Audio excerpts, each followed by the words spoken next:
बिस्मिल्लाहिर्रहमानिर्रहीम, अस्सलाम वालेकुम। कैपिटल टॉक में खुश आमदेद। पाकिस्तान की सियासत में अदालती फ़ैसले हमेशा बहुत अहम किरदार अदा करते हैं। तो आज साइफ़र केस में जो इस्लामाबाद हाई कोर्ट का फ़ैसला है, ये हुकूमत के लिए एक बहुत बड़ा झटका करार दिया जा रहा है और पाकिस्तान तहरीक इंसाफ इस पर बहुत खुश है। लेकिन साथ ही साथ आपको ये भी याद होगा कि जिन जज साहिबान ने ये फ़ैसला सुनाया है उसमें जस्टिस आमिर फ़ारूक साहब भी शामिल हैं, जिनके बारे में पाकिस्तान तहरीक इंसाफ की क़यादत जो है वो अपने अदम एतमाद का इजहार करती रही है। और ये मामला सिर्फ तहरीक इंसाफ तक नहीं है, अब तो जो पाकिस्तान मुस्लिम लीग नून के कुछ रहनुमा हैं, उन्होंने जो इलेक्शन ट्रिब्यूनल में जस्टिस तारिक महमूद जहांगीरी हैं उस पर भी अदम एतमाद कर दिया है। तो दोनों जमातें जो हैं वो कुछ जजेस को पसंद करती हैं, कुछ जजेस को पसंद नहीं करती। और इसके साथ साथ आप ये जानते हैं कि आज एक प्रेस कॉन्फ्रेंस में जो वज़ीर इत्तलात हैं अतात तारड़ साहब, उन्होंने हमीदुर्रहमान कमीशन का भी जिक्र किया है। और ये जो तकरीबन 50 साल पुरानी जो हमीदुर्रहमान कमीशन की रिपोर्ट है, ये आज भी पाकिस्तान की सियासत में बड़ी रेलेवेंट है। तो इस पर गुफ्तगू के लिए हमारे साथ मौजूद हैं सेनेटर तलाल चौधरी साहब, मुस्लिम लीग नून से उनका ताल्लुक़ है, सेनेटर हमायूं मोहम्मद साहब तहरीक इंसाफ से उनका ताल्लुक़ है, और हमने एक कानूनी माहिर जनाब रियासत अली आज़ाद साहब को दावत दी है जो सदर हैं Islamabad high court bar association के। मैं सबसे पहले आज आपको रिएक्शन दिखाना चाहूँगा। अली मीन गंडापुर साहब चीफ मिनिस्टर हैं खैबर पख्तूनख्वा के, जब उनको ख़बर मिली कि इमरान खान साहब को साइफ़र केस में बरी कर दिया गया तो उन्होंने क्या रिएक्शन दिया, ज़रा सुनिए। आज अल्हम्दुलिल्लाह आपने देख लिया कि साइफ़र केस बढ़ गया। इस फ्लोर से मैं पैगाम दे रहा हूं कि इस केस में इमरान खान जैसे लीडर को इतना अरसा अंदर रखा गया है, इसका जवाब कौन देगा? कौन जिम्मेदार है इसका? ये केस किसने बनाया था? तो उन लोगों को सजा दिला के हम दम लेंगे जिन्होंने इस केस को बनाया, इस केस को गलत मोड़ दिया, इस केस के बारे में गलत गवाहियां दी।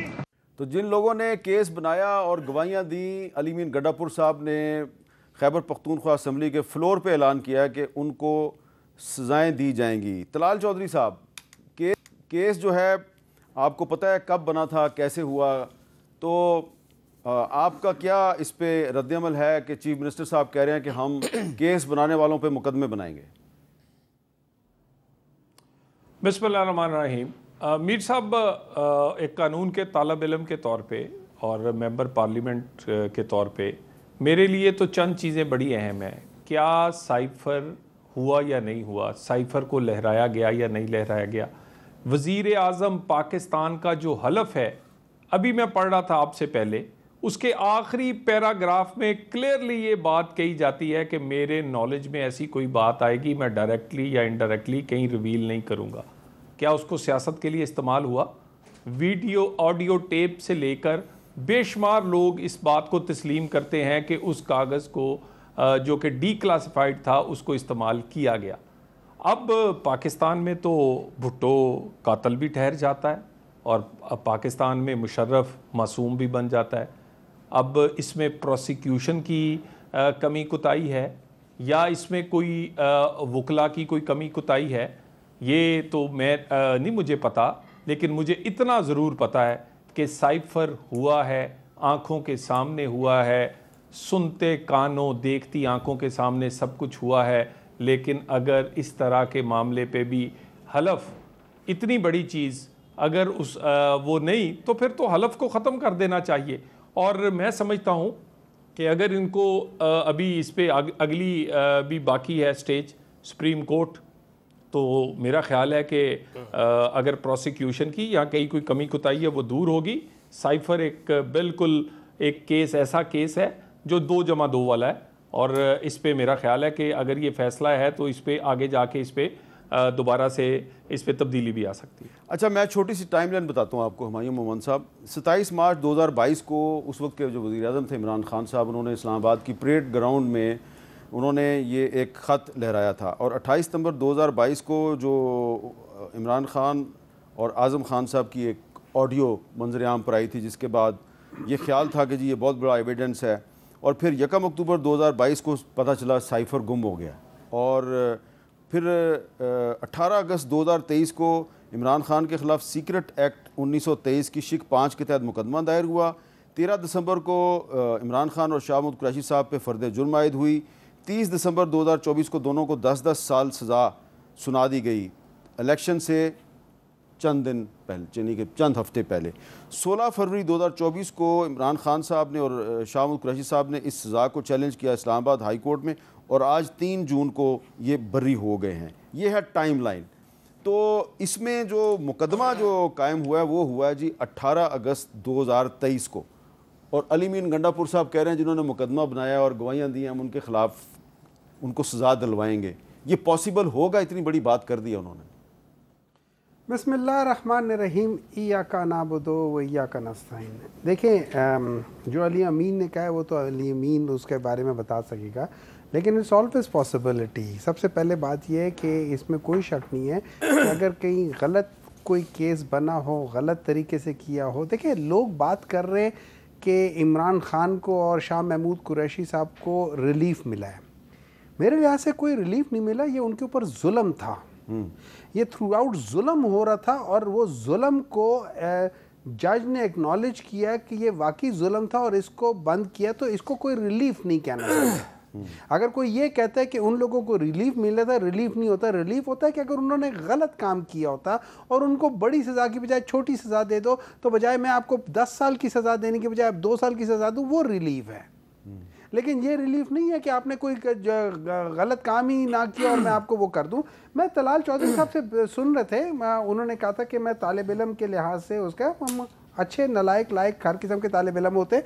लेकिन मैं एक बात बताता हूँ, देखिए ये याद रखें, ये सारे डॉक्यूमेंट्स जो कि टॉप सीक्रेट डॉक्यूमेंट्स होते हैं ना, इन सब डॉक्यूमेंट्स को किसी न किसी के पास इख्तियार होता है डीक्लासिफाई करने का। हाँ, तो एक अगर तालिब इल्म है थोड़ी सी मेहनत कर लेना, वैसे ही तो इमरान खान नहीं कहते ना कि एक तो अनपढ़ है ऊपर से मेहनत नहीं करते, ज़रा मेहनत कर लेते तो पता चल जाता कि ये जो डॉक्यूमेंट है उसको डीक्लासिफाई करने का इख्तियार किसके पास है। 2 बंदों के पास है। चूंकि ये फॉरेन ऑफिस है तो या तो फॉरेन मिनिस्टर के पास होगा और या फिर प्राइम मिनिस्टर के पास होगा। तीसरा कोई बंदा नहीं है जिसके पास ये इख्तियार हो।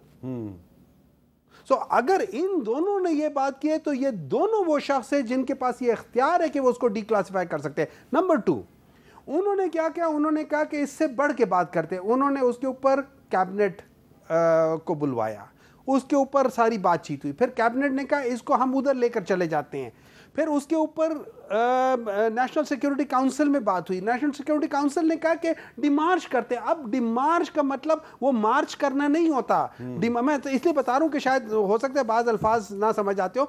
डिमार्च का मतलब होता है अगले को ये बताना कि भाई मेरे तुम्हारे जो वहाँ पे बंदे ने मेरे बंदे के साथ जो बातें की थी, और ये कोई डॉक्यूमेंट नहीं था, ये basically minutes of the meetings होती हैं जो आपके जो फॉरेन ऑफिस वाले होते हैं वो ले रहे होते हैं और वो उनको भेजते हैं। इसमें सिर्फ एक चीज़ इंपॉर्टेंट होती है, इस पूरे जो साइफर होते हैं उसमें एक चीज़ इंपॉर्टेंट होती है, वो होते हैं उसके कोडेड वर्ड्स। तो ये याद रखें, ये जब ये आता है फॉरेन ऑफिस में आता है या जिस जगह भी आता है, वो उस तरीके से जो ओरिजिनल साइफर कोडेड होता है उसको वो निकालते ही नहीं है। It never moves from its place। ठीक है, उसको पहले ये वहां से डिकोड करके वो करते हैं। इमरान खान साहब ने जलसे में वो that was देखिए, it could be anything, it could be anything, that was politics, it could be anything, that was politics, it could be anything। देखिए वो एक हो सकता है, मैं ये देखो मेरे पास ये चीज है, कुछ भी हो सकता है, आपने देखा। तो बात ये हो जाती है कि जिस तरीके से इन लोगों ने किया है, इन लोगों को शर्म आनी चाहिए। चलें, अच्छा अब आप बताएं रियासत अली आज़ाद साहब, जब आज़म खान साहब जो हैं उनकी गवाही आई थी, तो आज़म खान साहब की गवाही के बाद ये ख्याल था कि जी इमरान खान साहब गए, तो वो आज़म खान साहब की गवाही का क्या बना?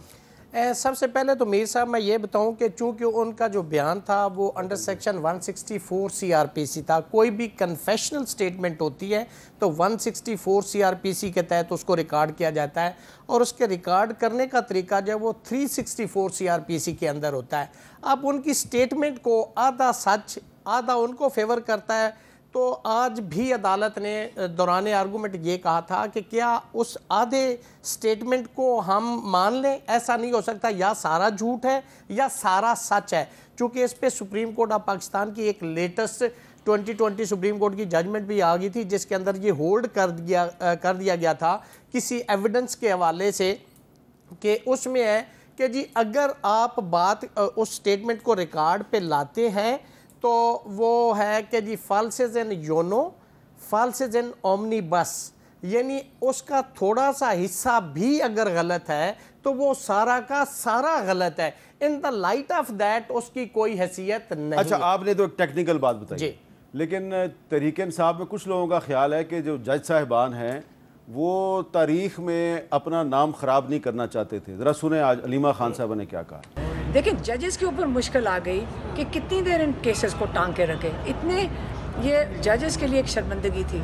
याद रखें, आज आप हमीदुर्रहमान, जस्टिस हमीदुर्रहमान को याद रखते हो कि उसने एक कमीशन रिपोर्ट लिखी, आपने ये तो नहीं कहा उसने गलत किया। आप एक और जजेस को याद रखते हो कि वो थे जिन्होंने जुल्फ़िकार अली भुट्टो को टांगा था, फांसी दी थी। आप याद है ना नाम? तो आज ये जजेस अगर ये ना करते, इनकी 10 पुश्तें याद रखती, उनके नाम अपना बदलना पड़ता। तो जजेस के ऊपर ये बहुत जिम्मेदारी आ गई है कि अपना भी सोच लें। तो जजेस मैं इस पे मीर साहब ये कहूँगा कि जजेस इस हवाले से मैं नहीं समझता कि वो अपनी इज्जत बनाने के लिए या कम करने के लिए फ़ैसले देंगे। उन्होंने कानून और आइन के मुताबिक फ़ैसले देने होते, उसके वो पाबंद है और उन्होंने on the basis of evidence which has been produced by the prosecution उसके ऊपर उन्होंने फ़ैसले करने होते हैं। आज आप साइफर को देख तो लें, आप अलीमा खान साहब की राय से इत्तेफाक वो नहीं उनकी ज़ाती राय है। मैं एक जो लॉ के मुताबिक है ना कि जजेस का क्या काम होता है, जजेस ये नहीं होता कि मेरी इसमें बल्ले बल्ले हो जाए या इसमें मेरी बदनामी हो जाएगी। उसने मेरिट पे फैसला करना है।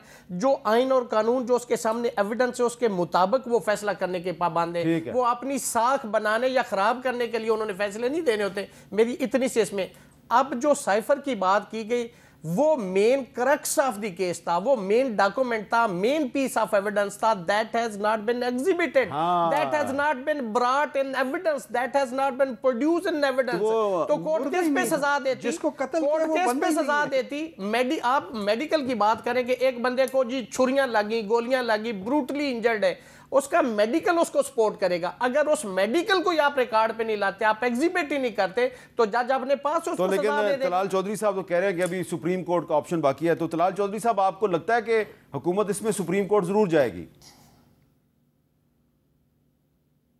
देखिए, ये तो यकीनन जो कानूनी टीम है और वो देखेगी, मगर अभी फरमा रहे थे कि नलायक, बिल्कुल यकीनन सारा नलायक बंदा आहिस्ता आहिस्ता ज़िंदगी में सीखता है। मुझे इतना बता दें कि एक क्लासिफाइड डॉक्यूमेंट को अगर उसको डी क्लासिफाइड करने के लिए वज़ीर आज़म का और वज़ीर ख़ारजा का इख्तियार था, तो बाद में कैबिनेट का इजलास बुला के उसे डी क्लासिफाइड क्यों किया? उसको, उस डॉक्यूमेंट को सील लगाकर सुप्रीम कोर्ट और सील लगाकर बगैर कौमी असम्बली के रिकॉर्ड पे रखे, बगैर उस पे वहाँ पर रूलिंग देकर इलीगली वो असेंबली क्यों तोड़ी? बात ये है, ये लायक इतने हैं कि रात में ऑक्सीजन देती है दरख्त, और जर्मनी और जापान जो है वो हमसाए हैं। इनकी बाकी लायकियाँ मैं गिनना नहीं चाहता। मैं इस वक्त इस टाको, बाकी ये मैंने कानूनी बात कर रहा हूँ कि इसकी कोई ना कहीं कोई कमी कुताही होगी प्रोसिक्यूशन में या कहीं, मगर दिन दिहाड़े हुआ है ना जी। हलफ ना उठवाएं, इसके बाद कह दिया करें कि वजीर आजम का दिल करेगा तो वो सियासत करेगा, वो मनसब पे जिस दिन उसका दिल करेगा वो अपनी सियासी फायदे के लिए कोई भी वजीर आजम पाकिस्तान, वो अगर हमारी क्रेडिबिलिटी ये है कि वो जेब से निकाल कर कहे कि ये फलां चीज है और बाद में कहे मैं कबूतर निकाल रहा था, तो यार कैसी हम कोई बनाना रिपब्लिक है? हम कौन सी स्टेट है? कैसा वजीर आजम है? कैसा जिम्मेदार है? लाखों लोगों कैमरों के सामने वो कह रहा है ये देखें जी, और बाद में कहता मैंने तो कबूतर निकाला था, मैं झूठ बोल रहा था। कमाल करते हैं। एक तरफ रहे ना जी, अगर साइफर था तो आपने ये हलफ की खिलाफ वर्जी की, अगर साइफर नहीं था तो आप झूठे हैं। अच्छा, अब इसका क्या जवाब देंगे हुमायूं साहब? देखिए, मैंने तो जवाब देना तो पहले ही दे दिया कि सिंपल सी बात ये है, हम लोग बनाना रिपब्लिक नहीं है, हम लोग पाइनएप्पल रिपब्लिक है। बनाना तो बहुत पीछे छूट गया, हम तो पाइनएप्पल की तरफ चले गए हैं उस बात से। लेकिन दूसरी बात देखिए, सिंपल सी बात ये इख्तियार होता है। आपको याद होगा कि जो डोनाल्ड ट्रंप है उसके ऊपर भी ये केस हो रहा था कि भाई इसने जो सीक्रेट एक्ट के ख़िलाफ़ वर्जी की है। अच्छा, फिर उसके बाद उन लोगों ने कहा कि अगर सीक्रेट एक्ट के ख़िलाफ़ वर्जी हो रही है तो उसके अंदर मतलब उसको डीक्लासिफाई का इख्तियार किसके होता है, तो वो प्रेसिडेंट को ही होता है। उन्होंने वो केस नहीं लेकर आए, उसके खिलाफ नहीं लेकर आए। उसको जिस चीज़ में पकड़ा था कि उसके घर के अंदर वो जो डॉक्यूमेंट्स थे वो पकड़े गए थे, उस बेसिस पे उनको पकड़ा था। उसने जो बातें बताई थी उस पर उसको नहीं पकड़ा, because he has got the right to declassify. वो इख्तियार है, वो बता दे तो बता दे, ये उसका इख्तियार है। रही बात ये कि जब हम बात करते हैं ओथ के लिहाज से बात करते हैं, बहुत सारी चीज़ें ओथ होती हैं। जब आप फ्लोर ऑफ द हाउस पे बात करके कहते हैं ये मेरे ज़राए हैं और उसके बाद कभी आपने ज़राए ना दिए होते हैं, तो वो फ्लोर ऑफ द हाउस पे तो आप सारी चीज़ें उसूलन ओथ के लिहाज से देनी चाहिए। हम लोगों ने बहुत सारी चीज़ें गलत की हैं। हमने देखिए, मुझे जो सबसे बड़ी चीज़ मुझे हर वो बंदा जो लायक या नालायक स्टूडेंट है लॉ का, मुझे एक बार बता दे, क्या पाकिस्तान का सिटिंग प्राइम मिनिस्टर, क्या वो किसी भी दुनिया की किसी कंपनी का मुलाजिम हो सकता है, किसी और मुल्क की? मतलब मैं पाकिस्तान का प्राइम मिनिस्टर हूं, क्या मैं इस वक्त अगर मैं प्राइम मिनिस्टर हूं, मैं बरतानिया में या अमेरिका में किसी कंपनी का मुलाजिम? देखिए, बहुत सारी चीज़ें ऐसी हैं जिसके ऊपर अनफॉर्चुनेटली नहीं हुआ। लेकिन मसला ये है, जैसे अभी इन्होंने भी कहा, आज़ाद साहब ने भी कहा कि देखें उसमें, और जज ने भी ये कहा था कि आप बता रहे हो कि एक कत्ल हुआ है, लाश आपकी है नहीं, ठीक है, कत्ल किसको किया है? तो ये सारा बोंडा कहता है। और इससे ज्यादा बोंडा, घटिया, नीच केस जो है ना वो लटका रहे हैं लोग, वो है इद्दत केस। अच्छा, उस इद्दत केस में मैं आपसे सवाल करता हूँ आज़ाद साहब कि इद्दत केस में जज साहब जो है उन्होंने कहा जी कि अब किसी और के हवाले कर दें, तो इसमें क्या आपको क्या लग रहा है कि इसमें भी फैसले से बचने की कोशिश की जा रही है? देखें, उस पे चूँकि एक पार्टी ने जो कंप्लेनेंट है उसने मिसट्रस्ट शो किया है, और मैं समझता हूँ कि ये कोई अच्छी रवायत नहीं है मिसट्रस्ट करने वाली। और जजेस साहबान जितने भी हैं हाई कोर्ट में या सुप्रीम कोर्ट में, उन्होंने तो ओथ लिया हुआ होता है, उन्होंने अपने ईमान के मुताबिक अल्लाह को मुँह लगाना है। इंशाअल्लाह हर शख्स ने, हमारा ईमान जिसने फ़ौत होना है उसने अल्लाह से जाके मुलाकात होनी है और अल्लाह को हिसाब किताब देना है। तो जजेस साहबान पे अगर एक पे आज मिसट्रस्ट हो गया, कल आप दूसरे पे कर दें, कल तीसरे पे कर दें, तो फिर पाकिस्तान के अंदर जो अदलिया वो तो फैसला नहीं करेगी, हो सकता है वो तो फिर कोई दूसरी। अली ज़फ़र साहब ने आज ये तवक्को ज़ाहिर किया कि इस केस में भी फैसला जो है वो अनकरीब आएगा और बानी पीटीआई रहा हो जाएंगे। क्या फैसला महफूज करने के बाद भी हो सकता है? एक सवाल पूछ ले, फैसला महफूज करने के बाद भी हो सकता है? मैं जो मेमन साहब पूछ रहे हैं ना, उस पे ये तो था प्रोनाउंसमेंट ऑफ जजमेंट के लिए, उस स्टेज पे नहीं होता, ठीक है, ये बिल्कुल ठीक है। उस चूंकि जज ने जजमेंट अनाउंस करनी होती है। दूसरी बात यह है कि जैसे आप अली ज़फ़र साहब को कोट कर रहे हैं, मैं भी being student of law 3 grounds के ऊपर इस केस के अंदर लेकुनाज हैं। वो कौन से? एक तो जो आपने केस फाइल किया उसके अंदर जो प्रोसीजर है उसको फॉलो नहीं किया गया, ठीक है। दूसरा ग्राउंड ये है कि इसकी जुरिस्डिक्शन का, कि यहाँ इस कोर्ट की जुरिस्डिक्शन नहीं बनती। तीसरा ये है कि इस्लाम के अंदर तो औरत खुद डिटरमिन करती है इद्दत को, और सुप्रीम कोर्ट ऑफ पाकिस्तान की एक जजमेंट है जिसके अंदर 39 डेज, 39 डेज उसके अंदर उन्होंने होल्ड कर दिया है, कैलकुलेशन करके मेडिकली के इद्दत का टाइम होता ही 39 डेज है। लिहाजा ये 3 ग्राउंड बड़े वाइटल। लेकिन अगर मुझे ये बताएं कि अगर इस केस में भी उनको बरी कर दिया जाता है, वो रहा हो जाएंगे? देखिए, अगर इसके अलावा कोई और केस बन ना जाए या कोई केस पेंडिंग ना हो, अलकादर ट्रस्ट केस जेल में ट्रायल हो रहा है, बेल होगी, उनकी बेल तो होगी हुई ना उसमें। अगर कोई और केस, यानी कोई उसकी सजा हुई हो और वो सजा अभी तक सेट साइड या सस्पेंड ना हुई हो, या FIR उसमें बेल ना हुई हो, ट्रस्ट केस में क्या लग रहा है क्या होगा? तो देखें, उसके अंदर भी बहुत सारे डेफिशिएंसीज और लेकुनाज हैं। उसमें सेक्शन 24 जो PPC है ना, उसको बहुत आपने देखना होता है कि जी रॉन्गफुल लॉस, रॉन्गफुल गेन। लेकिन हुकूमती ज़राए कहते हैं उसमें सजा जरूर हो। ये तो फिर उनके ज़राए है। मैं लॉ की बात कर सकता हूँ, मैं बीइंग स्टूडेंट ऑफ लॉ, मैं लॉ की इंटरप्रिटेशन या जो केस मैंने देखा या सुना या पढ़ा उसकी हद तक मैं राय दे सकता हूँ। परियम्प्ट कौन कर सकता है? जिसका मामला होगा वही परियम्प्ट कर सकता है, मैं नहीं कर सकता कि ये इसमें। अच्छा, आप बताएं जी तलाल चौधरी साहब के इमरान खान साहब रहा हो जाएंगे? देखिए मीर साहब, हमें तो कोई इससे कोई फ़र्क नहीं पड़ता। हम सियासी आदमी हैं और हमने आमरीतों का भी सामना किया है और हमने सिविल आमर ये इमरान खान जैसों का भी सामना, हमें कोई इससे फ़र्क नहीं पड़ता। लेकिन तो कि डबल स्टैंडर्ड्स इस मुल्क में नहीं होने चाहिए। यानी अगर आप किसी को 2 शनाख्ती कार्ड रखने पे, किसी को 10,000 अकाउंट रखने पे डिसक्वालीफाई कर सकते हैं, और अगर कोई अपने औलाद को भी कागजात में शो ना करे, फ़र्ज़ करें मैं हूँ जी, मैं मीर साहब एक शादी कर लेता हूँ, उसमें से मेरे 1 या 2 बच्चे हो जाते हैं, मैं उनको नहीं करता और उस बच्चे या बच्ची के नाम मैं आधा पाकिस्तान लगा दूँ, तो मेरा मतलब है कि ये कोई छोटा काम तो नहीं है ना जी। उसके बाद आप फॉरेन फंडिंग है, उसके बाद दिन दिहाड़े साइफर था 190 मिलियन, यानी हीरो की अंगूठियों से लेकर, और वो किस तरह ट्रांजैक्शन हुई है और कैसे पैसे, मेरा मतलब है वो लाकर हुकूमत पाकिस्तान के वो उस बंदे की जेब में डाल दिए गए हैं जिसने चोरी किए थे, उसी की जेब में दोबारा। अगर ये भी पाकिस्तान में प्रूव नहीं हो सकता तो मेरा नहीं ख्याल फिर पाकिस्तान में किसी के खिलाफ भी कोई चोरी या किसी के खिलाफ कोई चीज प्रूव हो सकती है। डबल स्टैंडर्ड्स खत्म कर दे, बस एक तकड़ी से तोल दे। ऐसे ना करें कि किसी को एक नजर से किसी को दूसरी नजर। इस पे कानून ये कहता है हमारे पाकिस्तान का कि he who allege he will prove. अगर मैं कहता हूं कि फलां ने चोरी की तो मुझे साबित करना है, ओनस ऑफ प्रूफ मेरे शोल्डर पे, बर्डन ऑफ प्रूफ मेरे शोल्डर पे, मैंने वो डिस्चार्ज करना है। और मैंने beyond the shadow of doubt being a prosecution, being a complainant, मैंने क्या साबित करना है उस मुलजम के खिलाफ।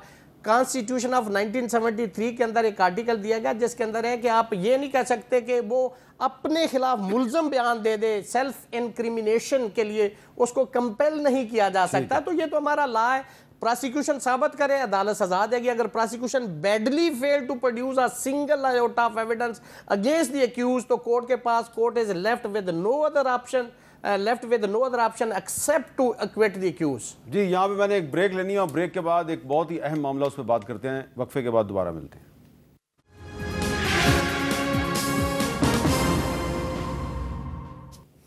कैपिटल टॉक में दोबारा खुशामदीद। हुमायूं मोहम्मद साहब, सवाल मेरा ये है कि एक तरफ पीटीआई कहती है कि जस्टिस काजी फाजीसा साहब जो हैं ये हमारे खिलाफ मुकदमात में ना बैठें, और ये मुझे याद है 2021 में जब उस वक्त के चीफ जस्टिस साहब थे, उन्होंने फाजीसा साहब से कहा था कि आपने इमरान खान के खिलाफ एप्लीकेशन दी हुई है तो आप उसके केसेस में ना बैठें। अब पीटीआई भी वही बात कर रही है। नून लीग वाले जो हैं, उनके जो 3 MNAs इलेक्टेड हैं इस्लामाबाद से, उनके खिलाफ एक ट्रिब्यूनल जो है उसको जस्टिस तारिक जहांगीरी साहब हेड कर रहे हैं, उन्होंने उन पर अदम एतमाद कर दिया है। तो दोनों तरफ से अदम एतमाद हो रहा है, नून लीग की तरफ से भी और पीटीआई की तरफ से भी। क्या लोगों को ये मैसेज दिया जा रहा है कि हमारे अपनी पसंद के भी जज हैं और हमारी मर्जी के खिलाफ भी कुछ जज हैं? देखिए, अब अगेन मैं I am not a student of law, ठीक है, मैं बेसिकली मेडिकल डॉक्टर हूँ, ठीक है, लेकिन इस तरह होता है, 2 चीज़ें होती हैं। एक, मैं एज अ जज अगर आपके किसी केस के ऊपर पहले आपके ख़िलाफ़ में कर चुका हूँ, मुझे उसूलन नहीं बैठना चाहिए। आपने देखा होगा कि जब जस्टिस मंसूर अली शाह पिछले दिनों में जब बैठे थे तो इन्हीं की गवर्नमेंट थी, उन्होंने पहले एक दिन कहा था कि हमें आपके ऊपर कोई इतराज़ नहीं है। फिर उसके बाद नेक्स्ट दफ़ा जब हियरिंग हुई थी तो उन्होंने कहा इतराज़ है, मंसूर अली शाह उठकर चले गए थे, वहाँ से रिक्यूज़ कर लिया था। अच्छा, अब देखिए, बात ये 2 चीज़ें हैं। अब मैं एज कंप्लेनेंट मैं जाके कहता हूँ मुझे जज के ऊपर एतमाद नहीं है जस्ट बिकॉज कि वो मेरे खिलाफ फैसला दे सकता है। मैंने देखना होगा कि हिस्ट्री क्या है, क्या इस जज ने कोई मेरे साथ क्या कभी किसी मेरे ऑपोजिशन का वकील बना या कोई ऐसी चीज़ हुई है। अब बात आती थी चीफ जस्टिस फाइजीसा साहब की, ठीक है, आई एम सॉरी। अच्छा, वो देखिए, उसका जैसे एक जजमेंट आई हुई थी कि आप ये नहीं बैठ सकते क्योंकि आप उनके खिलाफ हुए थे। लेकिन नंबर 2 चीज़ें हैं जिसके ऊपर मैं समझता हूँ कि उनको खुद रिक्यूज़ करना चाहिए, और उसकी एक वजह यह है, उन्होंने अभी रिसेंटली जो इंग्लैंड की जो वो थे हाई कमीशन था, उसके बारे में जिस लिहाज से उन्होंने जवाब दिया था, उन्होंने अपने इस फैसले को वहां पे डिफेंड किया। हालांकि ये उस वक्त फैसला जो था उन लोगों के पास पड़ा था, एज अ रिव्यू के लिए आया हुआ था। He should not have done that thing. मेरे लिहाज say that was a wrong thing. खैर, मेरे लिहाज से तो वो पूरा जो उन्होंने लेटर लिखा है ना, वो कोड ऑफ कॉन्डक्ट आर्टिकल 5 और 6 के खिलाफ वर्जी है, तो मुझे नहीं पता उनके ऊपर केस होना चाहिए नहीं होना चाहिए। नंबर 2, अब ये हो जाता है कि अब ये एक सिनारियो है। सिनारियो ये है कि अगर ये केस के अंदर किसी तरीके से पाकिस्तान तहरीक इंसाफ को वो सीटें नहीं मिलती और ये वापस चली जाती हैं, तो 2/3 मेजॉरिटी हो जाती है। अब अगर 2/3 मेजॉरिटी आ जाती है और बाकी सब लोग को वो हो जाते हैं, तो सबसे पहला, और वो लोग लॉ पास कर देते हैं कि जिसमें एक्सटेंशन आ जाती है, तो he is the first direct beneficiary. अब अगर वो चाहे ना भी हो, उस लिहाज से देखिए, मैं अगर जज हूँगा, मैं इन चीज़ों को लेके पहले ही प्रीएम्प्ट करके कह दूंगा मैं इसमें नहीं आना चाहता। अच्छा, आपका क्या ख्याल है रियासत अली आज़ाद साहब, being the president of Islamabad high court bar association, के मुस्लिम लीग नून भी कुछ जजों पे एतराज़ करती है और तहरीक इंसाफ भी कुछ जजों पे एतराज़ करती है, क्या ये इनके एतराज़ात जस्टिफाइड है? देखें, एतराज़ात करने से तो कोई नहीं रोक सकता, लेकिन एज़ पर लॉ, जैसे मैंने पहले अर्ज़ किया कि जजेस साहबान ने हलफ लिया हुआ है, वो आइन और कानून के तहत फैसले करेंगे। ये पॉलिटिकल पार्टीज़ ऐसा हमेशा करती हैं कि अगर उनके हक में फ़ैसला आ जाए तो जज 1 नंबर है, और अगर उनके खिलाफ आ जाए तो कहते हैं कि जज 2 नंबर है। मैं माफ़ी के साथ, ये माजरत के साथ ये बात कर रहा हूँ। तो ये ना पॉलिटिकल पार्टीज़ को करना चाहिए, जजेस पे ट्रस्ट करना चाहिए। जजेस ओथ के तहत बैठे हुए, लेकिन कानून क्या कहता है? अगर इस्लामाबाद से 3 MNAs जो है मुस्लिम लीग नून के, वो कह रहे हैं जी हमें तारिक जहांगीरी साहब के ट्रिब्यूनल पे एतमाद नहीं है, तो अब तारिक जहांगीरी साहब कोई फैसला नहीं सुना सकते? देखें, ये तो डेजिग्नेटेड पोस्ट है ना, अब तो उनको डिक्लेयर कर दिया गया एज ए ट्रिब्यूनल जज, उनको बना दिया गया है, तो वहां पे तो जज ही है कि या तो फिर ये सारी चीज़ों को सेट असाइड किया जाए। ये ऐसा नहीं हो सकता। वहां पे आप अभी तक तो देखें किस स्टेज पे केस है। अभी तो कोर्ट ने ऑर्डर किया कि आप अपने 45 फॉर्म ले आए, आप अपने ले आए, तो कोर्ट तो as per law, as per requirement, court जो है for the ends of justice, for dispensation of justice, कोई सवाल कर सकती है, कोई एविडेंस ताकि पार्टी को अच्छा, आप देखें ना, तहरीक इंसाफ ने जस्टिस आमिर फारूक साहब पे एतमाद किया था, आज उन्होंने हक में फैसला नहीं दिया, फैसला दिया, तो ये बात तो विशिएट होगी। ये सारी मतलब कि ये एक सारा मतलब जो कुछ था आज वो सारा वाश आउट हो गया। अच्छा, तलाल चौधरी साहब, पाकिस्तान पीपल्स पार्टी के रहनुमा एतजाज हसन साहब को, पीपल्स पार्टी जो है वो हुकूमत में तो शामिल नहीं है, लेकिन जाहिर बात है उनके वोटों से प्राइम मिनिस्टर बना है और आपके वोटों से प्रेसिडेंट ऑफ पाकिस्तान बने हैं। तो एतजाज हसन साहब ने आज एक बात की, जरा सुनाएं। ब्रिटिश हाई कमिश्नर जो खत लिखा है चीफ जस्टिस साहब ने, उसके बाद उनको ये केस सुनना ही नहीं चाहिए था, उसमें बेंच में बैठना ही नहीं चाहिए था। खुद उसकी वजह यह है कि आपने उस खत में बड़ी रिजिड पोजीशन लेनी है एक फरीक के मौक़िफ़ के खिलाफ, और आपने उसको जस्टिफाई किया है अपनी पोजीशन को। तो आपका क्या ख्याल है तलाल चौधरी साहब के एतजाज हसन साहब भी जो तहरीक इंसाफ का जो पॉइंट ऑफ व्यू है जस्टिस काजी फाजिसा के खिलाफ, उसको इंडोर्स कर रहे हैं, तो उनको क्या तहरीक इंसाफ के कोई केस नहीं सुनने चाहिए? देखिए, गुजारिश ये है कि जैसे अभी आपने कहा कि chief justice Islamabad high court यही आमिर फारूक थे, जिनको ये कहते थे कि किसी बेंच में ना बैठे, आज भी कह दें कि इनका फैसला हम नहीं मानते। यानी फायज ईसा अगर सीटें इन्हें दे दे तो वो चीफ जस्टिस ऑफ पाकिस्तान के काबिल है, और अगर वो इनकी नहीं बनती किसी और को फैसला दे दे तो वो फिर हम नहीं मानते। और दूसरी बात जिस पे ये एतजाज हसन साहब फरमा रहे हैं, वो फैसला सिर्फ फायज ईसा साहब का नहीं, उसमें और भी जज थे, और वो सुप्रीम कोर्ट ऑफ पाकिस्तान का फैसला है। सुप्रीम कोर्ट ऑफ पाकिस्तान पर की गई जो बात है उसको सुप्रीम कोर्ट ने उस पर लेटर लिखा है।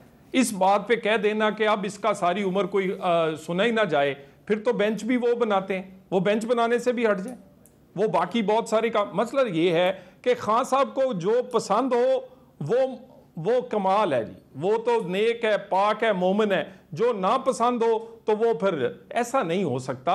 और मैं आपसे एक अर्ज कर दूं, फैसले जो हैं जब वो पब्लिक डोमेन में आते हैं तो पता चल जाता है कौन से बाइस्ड हैं कौन से नहीं biased. Imran Khan cipher, foreign funding, बेटी वाला केस, ये ओपन एंड शट केस हैं, और 190 मिलियन तो बिल्कुल ही ओपन एंड शट केस है। अगर ये भी केस प्रूव नहीं हो सकते तो फिर आप ये कह सकते हैं कि इमरान खान के लिए इस मुल्क में कोई कानून नहीं, और बाकी कानून जो है वो बाकियों के लिए। अच्छा, तो अब एक और सवाल पैदा होता है कि अभी जो इमरान खान साहब के ट्विटर अकाउंट से एक पोस्ट की गई शेख मुजीबुर रहमान और याह्या खान के बारे में, उस पर इंक्वायरी कर रही है जी FIA, और सुनने में आ रहा है कि गद्दारी का मुकदमा कायम होगा। तो ये जो इमरान खान कमीशन के बारे में जो बातें करते रहे हैं, ये तो बातें जो हैं ये मुस्लिम लीग नून और पीपल्स पार्टी के रहनुमा भी करते रहे हैं, लेकिन वो किस कॉन्टेक्स्ट में करते रहे हैं और इमरान खान साहब किस कॉन्टेक्स्ट में कर रहे हैं, इस पर बात करते हैं वक्फे के बाद।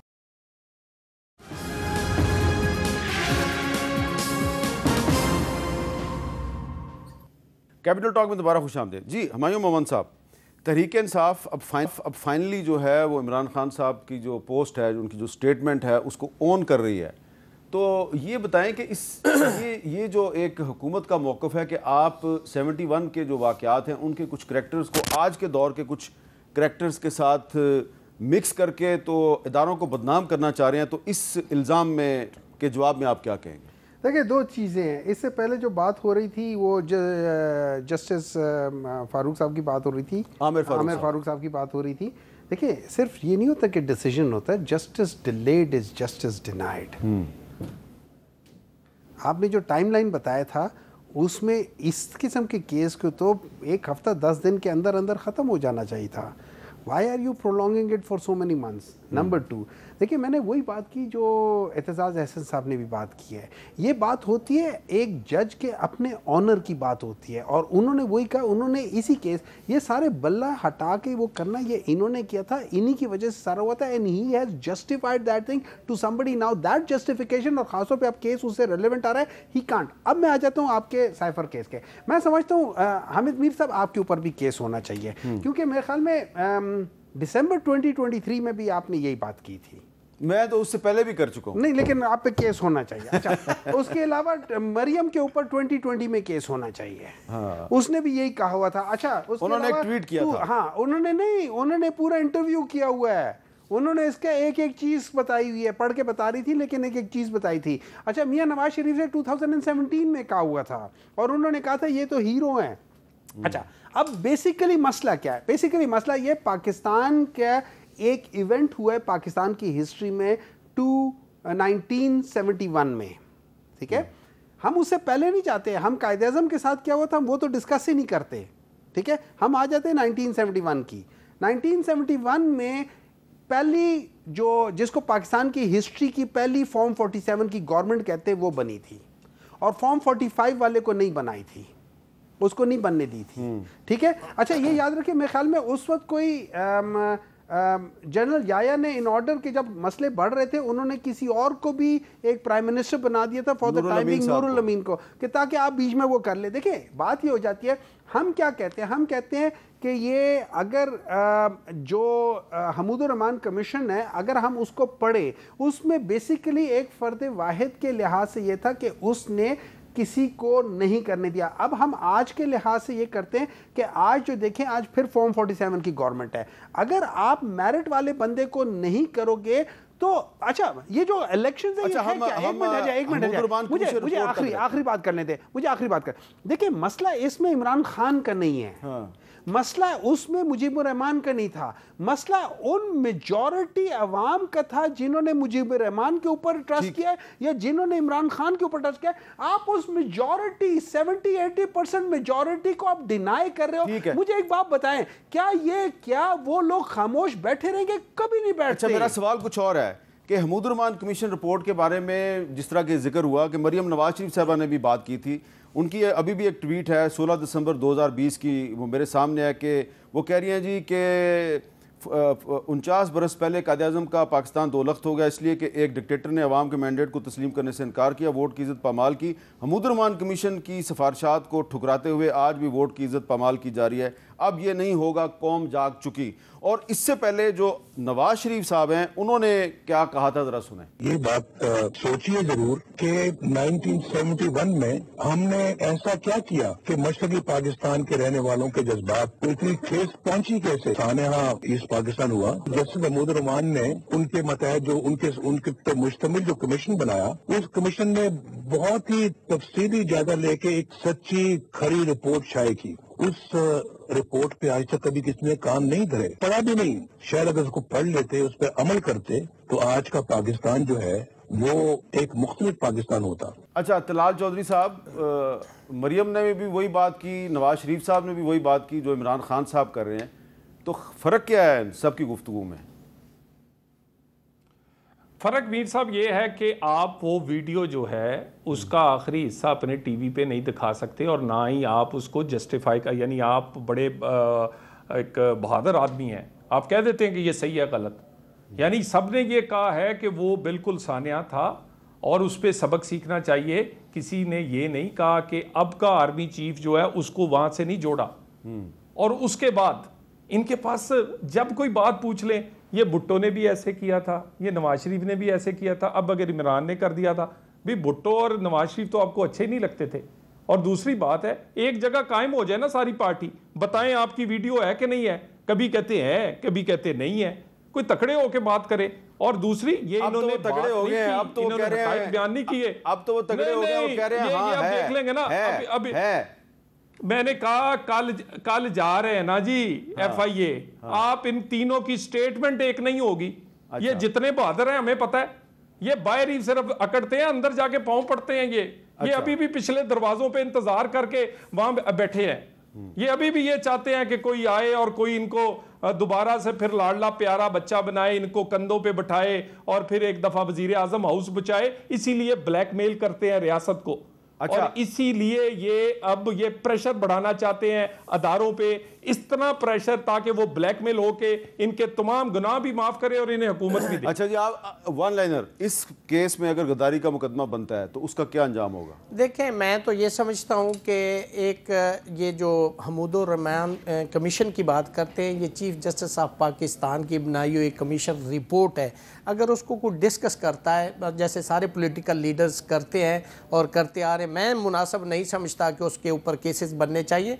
ये सियासी लोग हैं, ये मतलब वक्त की नज़ाकत के मुताबिक किसी भी चीज़ को किसी के साथ मुमासलत दे के तो और इसको पब्लिक किया था परवेज मुशर्रफ साहब ने 2000 में। लेकिन उसमें मैं एक और चीज़, हाँ तो अगर वो एक पब्लिक डॉक्यूमेंट है तो उस पर बात की जा सकती है, उस पर कोई वो मामला नहीं है। लेकिन सवाल ये पैदा होता है कि उस रिपोर्ट के हवाले से, जैसे हमारे पाकिस्तान की सियासत में कहते हैं फलां बंदा जेल में चलेगा, ये नेल्सन मंडेला है, ये मर्दे हो रहे, तो ये मिसालें सियासतदान देते रहते हैं। और वो ये भी कहते हैं कि अगर ऐसा हुआ तो फिर वो वाला मामला इसी तरह सिचुएशन होगी। तो कंपैरिजन में ये गुफ्तगू सियासतदान करते रहते हैं। बहुत बहुत शुक्रिया, आप तीनों का बहुत बहुत शुक्रिया। और मैं सिर्फ यही कहूँगा कि गद्दारी का मुकदमा बनता है नहीं बनता ये एक अलग बहस है, लेकिन जो पढ़े लिखे पाकिस्तानी हैं उनको हमूदुर रहमान कमीशन रिपोर्ट ज़रूर पढ़नी चाहिए। आपको पता चलेगा कि 16 दिसंबर 1971 को GHQ रावलपिंडी से जो जनरल नियाजी साहब थे उनको सरेंडर का हुक्म नहीं दिया गया था, उनको सीज़ फायर के लिए कहा गया था। लेकिन उन्होंने सीज़ फायर के हुक्म को खुद ही सरेंडर के हुक्म में तब्दील कर दिया। और इसके लिए आपको जो वहाँ पे इंडियन फ़ौज के जो अफसर थे जनरल JR जैकब, उनकी किताब पढ़नी चाहिए, सरेंडर एट ढाका। वो कहते हैं मैंने अपनी चालाकी से उसको, जो जनरल नियाजी था, उसको राज़ी कर लिया कि तुम सरेंडर कर दो। हालांकि अगर वो कुछ दिन, चंद दिन मज़ीद मुज़ाहमत करता तो यूनाइटेड नेशंस की सिक्योरिटी काउंसिल की इंटरवेंशन से इंडियन आर्मी को वहाँ से विड्रॉ करना पड़ता। तो जनरल नियाजी साहब जो हैं उन्होंने सीज़ फायर को सरेंडर में तब्दील क्यों किया, इसकी इंक्वायरी होनी चाहिए थी, वो इंक्वायरी नहीं हुई। इसलिए आपको हमूदुर रहमान कमीशन रिपोर्ट ज़रूर पढ़नी चाहिए। इजाज़त दीजिए, अल्लाह हाफ़िज़।